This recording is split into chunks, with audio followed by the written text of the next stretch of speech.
Le patron Toni Kroos a choqué tout le monde. Après près de 3 ans d'absence, Toni Kroos a fait son grand retour avec l'équipe d'Allemagne.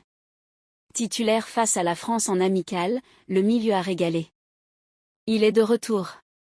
Après près de 3 années passées loin de l'équipe nationale allemande, Toni Kroos, 34 ans, est sorti de sa retraite, lui qui avait fait ses adieux après l'Euro 2020. Ferme, le milieu de terrain avait souvent exclu un comeback.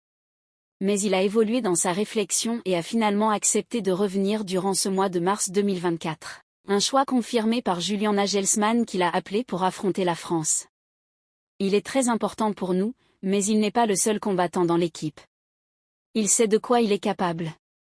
D'un autre côté, Kroos sait aussi ce qu'il ne peut pas faire sur le terrain. Il a d'excellents instincts, du sang-froid.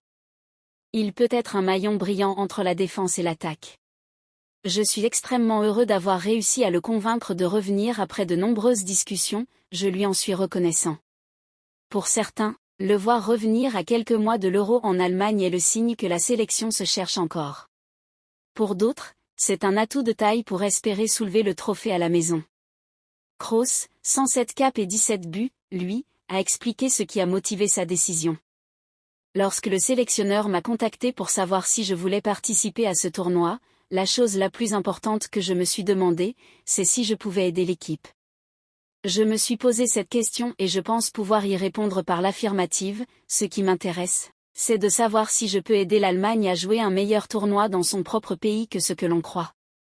Je vais simplement essayer d'apporter ce que je peux et faire ce que j'ai toujours fait, en espérant que je pourrai aider l'équipe. Real Madrid, la grande annonce de Toni Kroos pour son avenir.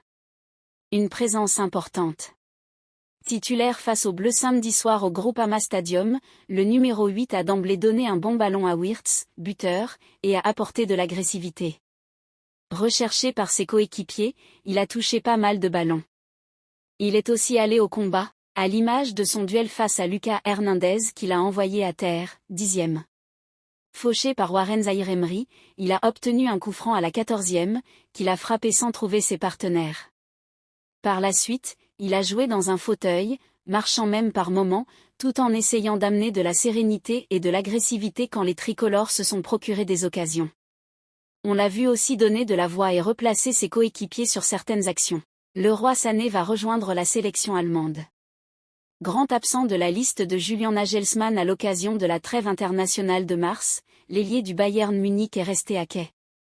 En effet, l'ancien joueur de Manchester City a écopé d'une suspension de 3 matchs par la Fédération allemande de football, DFB, pour son coup de sang face à l'Autriche où il s'était rendu coupable d'un geste violent à l'égard de Philipp Maine avant d'être expulsé, en novembre dernier.